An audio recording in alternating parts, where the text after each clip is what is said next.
ministro relator Benedito Gonçalves, que apresentou o voto na terça-feira para tornar inelegível o ex-presidente Jair Bolsonaro no Tribunal Superior Eleitoral. Lembra que a gente vem falando sobre esse assunto? Pois é, ontem houve o primeiro julgamento, a primeira parte desse julgamento que tinha sido adiado, e depois desse adiamento houve o voto do relator, e você acompanha como foi essa sessão. A sessão durou cerca de 3 horas, tempo utilizado pelo relator, ministro Benedito Gonçalves, para dar o parecer. O voto foi lido numa versão resumida.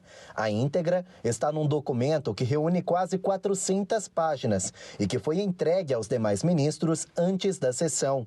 Como previsto, Benedito Gonçalves votou pela inelegibilidade de Bolsonaro, porque entendeu que o ex-presidente cometeu abuso de poder político em período próximo às eleições. A mensagem atentou diretamente contra a confiabilidade dos resultados eleitorais e ainda contra o papel institucional do TSE na preparação e organização do pleito, no desenvolvimento desses temas, na interlocução com embaixadas, na Comissão de Transparência Eleitoral e no Programa de Missões de Observação Eleitoral. O próximo a votar seria o ministro Raul Araújo.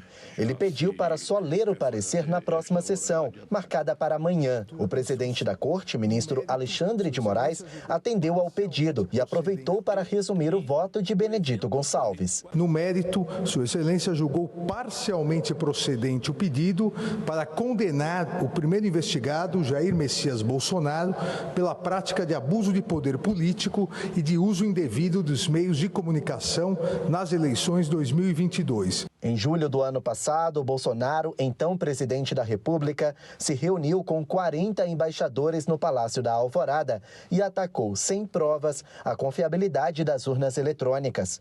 Tudo foi transmitido pelos canais oficiais do governo federal. Na época, o PDT protocolou uma ação no Tribunal Superior Eleitoral, alegando que Bolsonaro usou a máquina pública para atacar as instituições brasileiras. Na primeira sessão, a defesa de Bolsonaro admitiu que ele subiu o tom, mas pediu que a seja uma aplicação de multa. Benedito Gonçalves não concordou com a defesa de Bolsonaro, mas votou pela absolvição do candidato a vice, Walter Braga Neto, por entender que ele não participou diretamente da reunião com os diplomatas.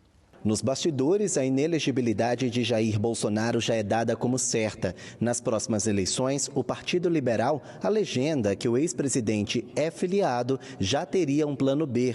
Quer que a ex-primeira-dama, Michele Bolsonaro, se candidate em oposição ao Partido dos Trabalhadores. Se condenado, Bolsonaro deve ficar inelegível até 2030. No Congresso Nacional, os parlamentares também acreditam que o ex-presidente fique inelegível. Espero somente que seja feita justiça. A acusação é muito grave contra o ex-presidente.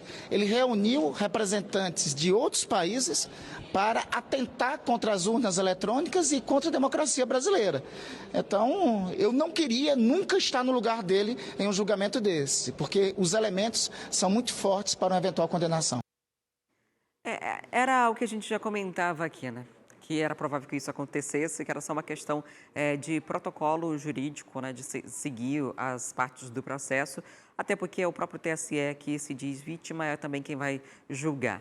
E se ele recorrer a instâncias superiores, ele também não vai ter uma corte favorável a ele, né? Então, inclusive o próprio PL já especula outros nomes, que podem ser nomes que o representem Bolsonaro na próxima eleição presidencial. O voto é do relator.